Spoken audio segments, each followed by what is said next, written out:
আসসালামু আলাইকুম। সবার আগে বাছাই করা 10টি আন্তর্জাতিক খবর জানিয়ে দেব।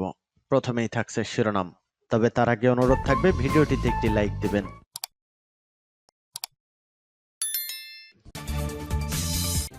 দখলদার ইসরায়েলি বাহিনী এবং ফিলিস্তিন পুরোদমে যুদ্ধ চলছে।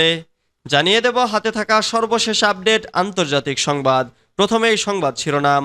ইসরায়েলি মিডিয়ার দাবি আগামী 24 ঘন্টা ইসরায়েলের জন্য সবচেয়ে ভয়াবহ। এরপর জানিয়ে দিব ইরানের পশ্চিমাঞ্চলে ইরানি বিপ্লবী গার্ডদের সামরিক মহড়া।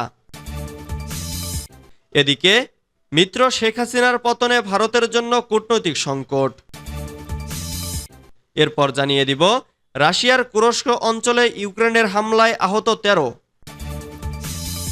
আরও জানিয়ে দিব ইরানের পররাষ্ট্রমন্ত্রী হিসেবে মনোনয়ন পেলেন আব্বাস আরাকি। সর্বশেষ জানিয়ে দিব পাকিস্তানি তরুণদের অনুপ্রাণিত করেছে বাংলাদেশের ছাত্র আন্দোলন। এতক্ষণ শুনছিলেন সংবাদ শিরোনাম, এবারে বিস্তারিত।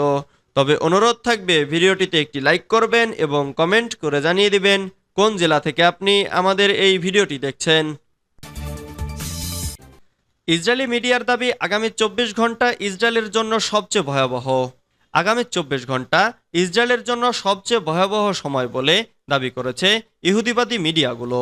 ইসরায়েলি গণমাধ্যমগুলোর অনুমান, ইরান ও হিজবুল্লাহ আগামী 24 ঘন্টার মধ্যে ইসরায়েল সরকারের বিরুদ্ধে একযোগে হামলা চালানোর পরিকল্পনা করছে।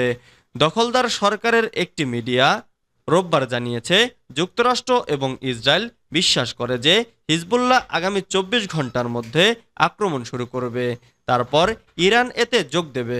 আরেকটি ইসরায়েলি সংবাদপত্র ঘোষণা করেছে হিজবুল্লাহ আগামী দিনে ইসরায়েলের বিরুদ্ধে হামলা চালাতে বদ্ধপরিকর।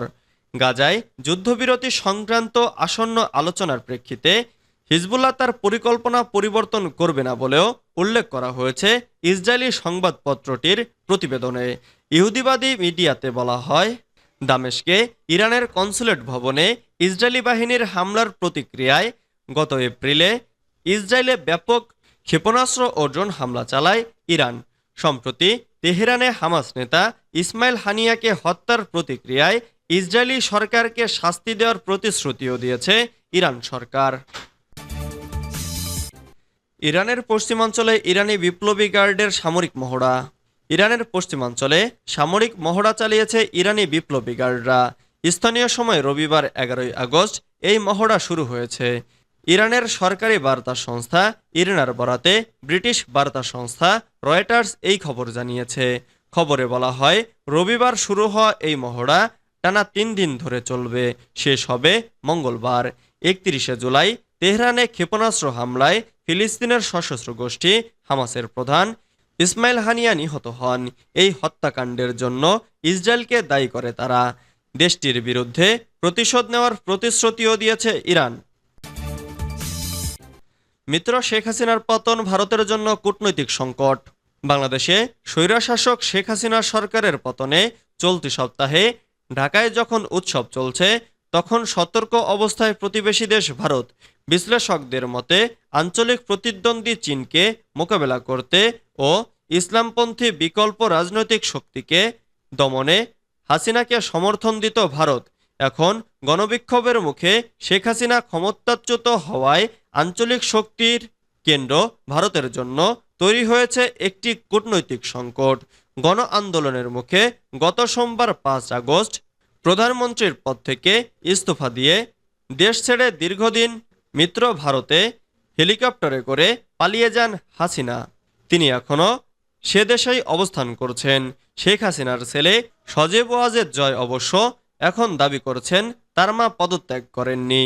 শেখ হাসিনাকে আশ্রয় দিলেও ডক্টর মোহাম্মদ ইউনূসের নেতৃত্বে যে অন্তর্বর্তী সরকার গঠিত হয়েছে, তাকে প্রথমেই যারা শুভকামনা জানিয়েছেন তাদের একজন ভারতের প্রধানমন্ত্রী নরেন্দ্র মোদী। গত বৃহস্পতিবার ইউনূসের নেতৃত্বে অন্তর্বর্তী সরকার শপথ নিয়েছে। নয়াদিল্লি বলেছে ঢাকার সঙ্গে কাজ চালিয়ে যাবে তারা। রাশিয়ার কুরস্ক অঞ্চলে ইউক্রেনের হামলায় আহত 13। রাশিয়ার কুরস্ক অঞ্চলে ইউক্রেনের হামলায় 13 জন আহত হয়েছেন, যাদের মধ্যে 2 জনের অবস্থা আশঙ্কাজনক। রোববার 11 আগস্ট কুরস্ক অঞ্চলের ভারপ্রাপ্ত গভর্নর আলেকজেই শ্রীনরভ নিজের টেলিগ্রাম চ্যানেলে এই খবর দিয়েছেন।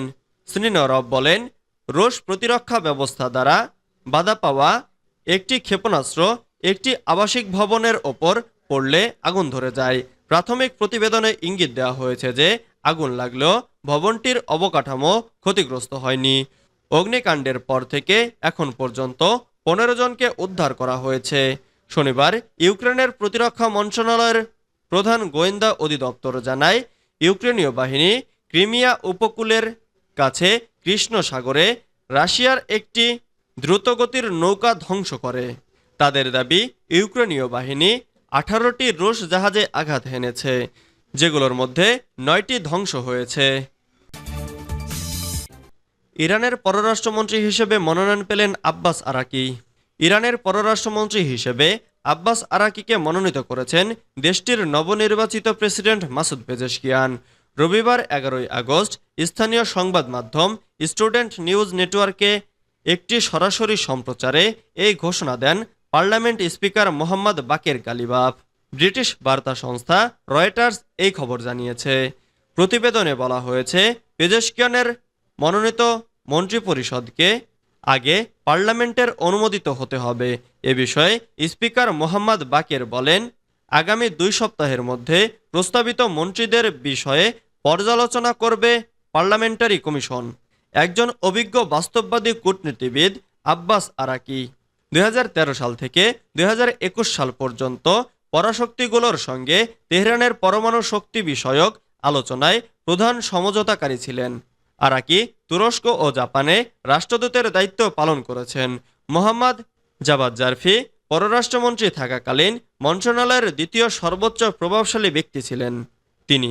আব্বাস আরাকি ইউনিভার্সিটি অব কেন্ট থেকে রাজনৈতিক দর্শনে পিএইচডি অর্জন করেন। পাকিস্তানি তরুণদের অনুপ্রাণিত করেছে বাংলাদেশের ছাত্র আন্দোলন। পাকিস্তানের সাবেক প্রধানমন্ত্রী ইমরান খানকে আগামী 30 আগস্টের মধ্যে মুক্তি দিতে বর্তমান সরকারকে আলটিমেটাম দিয়েছে পাকিস্তান স্টুডেন্ট ফেডারেশন। সম্প্রতি বাংলাদেশে বৈষম্য বিরোধী ছাত্র আন্দোলনের নেতৃত্বে শেখ হাসিনা সরকারের পতন হয়েছে। ধারণা করা হচ্ছে এই আন্দোলন পাকিস্তানের তরুণদের অনুপ্রাণিত করছে। পিএসএফ সতর্ক করেছে, তাদের দাবি পূরণ না হলে দেশব্যাপী বিক্ষোভ শুরু হবে, যা দেশটিতে চলমান রাজনৈতিক উত্তেজনাকে আরও তীব্র করে তুলবে। সংবাদ সংস্থা পিটিআই এর সূত্রে জানা গেছে, খাইবার পাখতুনখোয়া প্রদেশে একটি উল্লেখযোগ্য সমাবেশের পর মঙ্গলবার 6 আগস্ট পাকিস্তান তেহরিকি ইনসাফ পিটিআই ঘোষণা করেছে যে তারা ইমরান খানের মুক্তির দাবিতে এই মাসের শেষের দিকে ইসলামাবাদে একটি বিশাল সমাবেশ করবে। এর আগে সোমবার পিটিআই সোয়াবি জেলায় একটি সমাবেশ করে, যেখানে খাইবার পাখতুনখোয়ার মুখ্যমন্ত্রী আলী আমিন গন্ডাপুর, পার্টির চেয়ারম্যান গহর আলী খান এবং মহাসচিব ওমর আয়ুব উপস্থিতদের উদ্দেশ্যে ভাষণ দেন।